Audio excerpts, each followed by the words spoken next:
สบายดีตอนเช้าพี่น้องมื้อนี้อาลีสิพาทุกคนมาเกลือไก่แล้วก็เกลือหมูนำกัน มีหลายคนถามว่าอาลีตื่นเช้ามา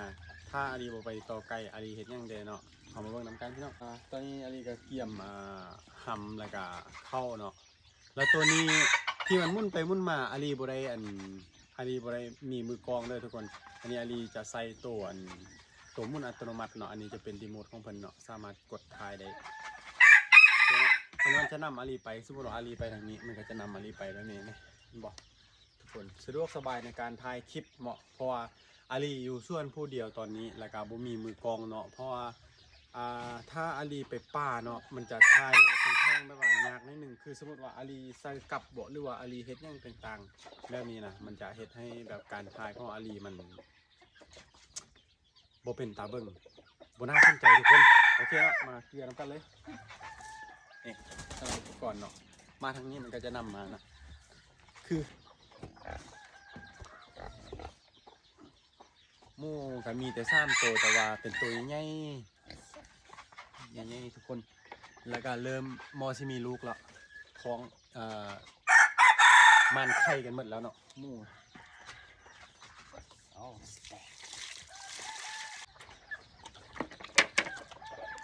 แล้ววันที่นี้เราก็มาเกลือไก่กันเลยทุกคนแต่มันจะนำมาโอ้ว้าวหลังจากมีตัวนี้ก็รู้สึกแบบว่าโอเคเลยเนาะ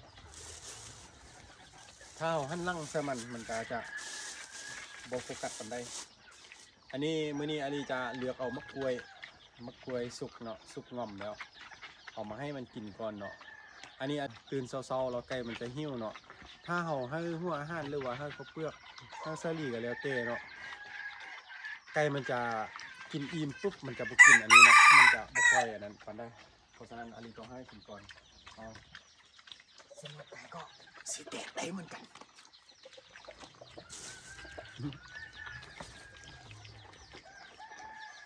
คอกนี้จะเป็นคอกไก่ป่าทุกคนคอกไก่ป่าเนาะคอกไก่ป่ากับอันเมตัวร้อยค่อนข้างแบบเรื่องงามนิดนึงนี่แหละกินด้วย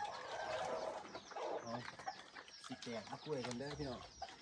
โอเคแล้วนำไปทุกคนลืมไปว่าตัวนี้มันนำบ่ได้แต่กาโอเคเนาะเดี๋ยวอาลีสิญางไปเอง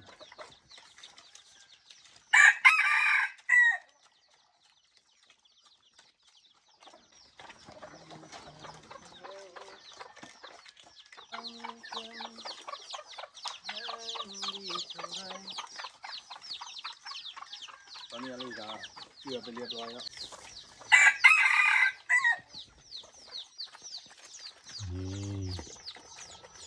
อันนี้มันสามารถโฟกัสตัวมูได้เลยเด้อทุกคนถ้าตัวมูนำย่างไปทางได้มันก็ไปทางนั้น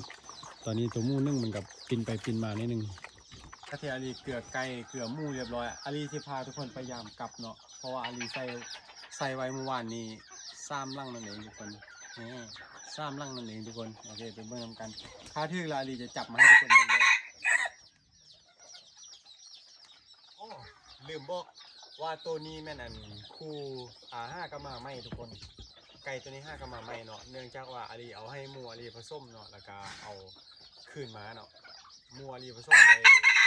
5 ตัวแล้วเราก็เลยเอาคืนมาให้อาลี5ก็เอามาผสมแต่ยังบ่ได้เกลือมันเถอะเพราะว่าลืมทุกคนเพราะว่าอาลีบ่ได้เกลือมันด้นเราบ่ได้มาวันนี้ด้นเราก็เลยแบบว่าลืมนะมันเป็นห้องเบอร์5โลกหลวงโอ้ว้าวทุกคนพริก2 ตัว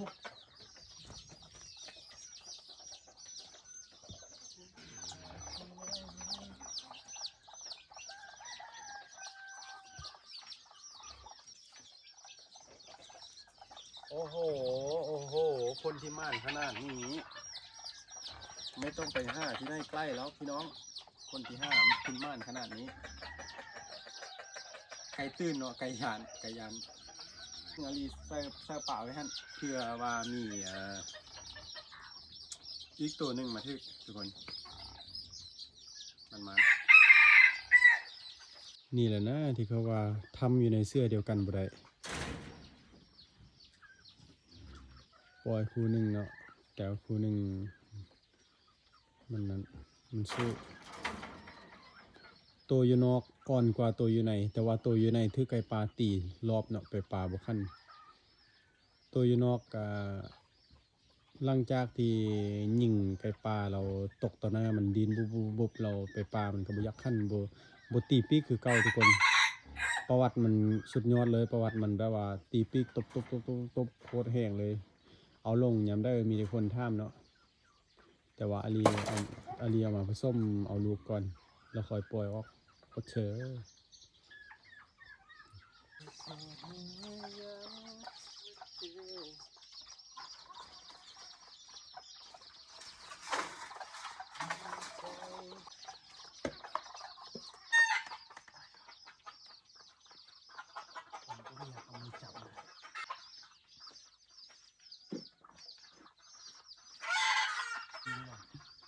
อันนี้ก็จะเป็นอาหารเป็ดก็คือ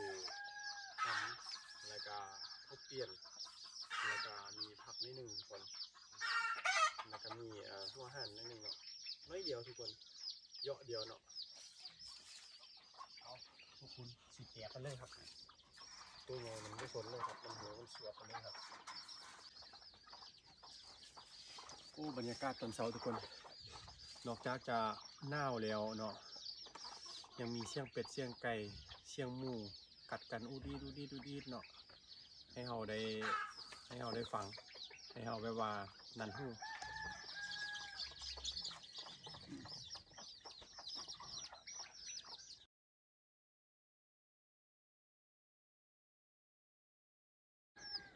สำหรับไก่น้อยที่5 เก่าออกจากแม่อาลีกาสิมาเกลือหัวอาหารทุกคนจะเน้นหัวอาหารหลายที่สุดแล้วก็พวกเนาะสำหรับข้าวเปียนกับอันนี้ก็5 ใน 1เห็นบอทุกคนมันจะกินพวกไล่แล้วก็หัวอาหารเนาะสำหรับข้าวเปลือกกับอันนี้ก็เลือกให้เป็นไก่ที่ว่าเป็นรุ่นอายกำลังใหญ่ขึ้นมาเด็กน้อยจะอารมณ์ดีเนาะแล้วก็ใหญ่ไหวทุกคนส่วน2 ตัวนี้5ก็จับมา2 ตัวนี้ยังบ่ฮู้กินเด้อ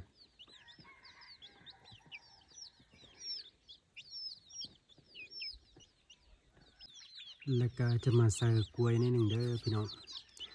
ถ้าผู้ใดมีกล้วยหรือว่ามะฮูก็ได้คือกันเนาะแล้วก็ปาดเป็นกีบหรือว่ามะกล้วยอะไรก็บีบแบบนี้เลยแล้วก็วางให้มันหลังจากที่มันกินพวกนี้แล้วมันก็จะมากินของว่านต่อนะบำรุงนิดนึงตอนเช้า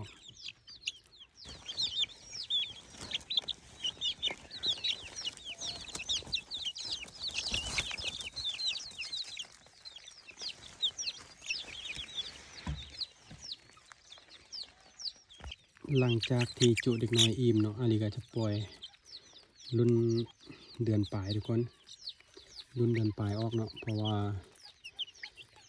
มันจะมีของกินที่ว่าอาลีปล่อยให้ไก่น้อยกินเลือเนาะแล้วก็ปล่อยพวกนี้ออกหลังจากที่ปล่อยพวกนี้กินอิ่มแล้วเราก็จะปล่อยรุ่นอายมันเติมสุดหนึ่งเนาะเพื่อมาเก็บรายละเอียดประมาณนี้เด้อพี่น้องถ้าผู้ใดอยากได้ไก่คุ้นๆเนาะเอาก็มาเลี้ยงเองแล้วก็เอาแม่แล้วก็พ่อพันธุ์ไปผสมต่อจึงจะได้ลูกแบบนี้เป็นสุดมาแบบนี้เนาะจะมีเป็นรุ่นอันนี้รุ่นน้อยอันนี้รุ่นกลางเนาะแล้วก็จะมีรุ่นใหญ่อีกเติมหลังจากนั้นก็จะเป็นรุ่นนี้แล้วพี่น้องแต่รุ่นนี้นี่บ่เป็นตาออกมาเนาะ ถ้าไก่น้อยยังบ่ถ้าไก่น้อยยังบ่อันนั้นนะยังบ่อิ่มนะออกมาแล้วมันไหลทิ่มมัดนี่มัดตัวนี้จะเป็นตัวค่าขุดเด้อพี่น้องกำลังห้าวเนาะกำลังเริ่มห้าวห้างกำลังบานๆพี่น้องแต่เสียดายตัวนี้เรื่องงามห้อนน้อยตีนน้อยแต่ว่าตีนคาดเบื้องหนึ่งโอ้ยเนาะจังเสียดายตัวนี้เนาะนี่พี่น้องตัวนี้ก็เริ่มรอละห้างใส่กำลังออกมาแต่ตัวนี้เนี่ยนะเรื่องงามเสียดายนี่แม่สาวหน่อยเนาะพี่น้ององกุฎ Where are you going เจ้าองกุฎเรื่องงามแต่ว่าเจ้า กุดนะกำลังนอน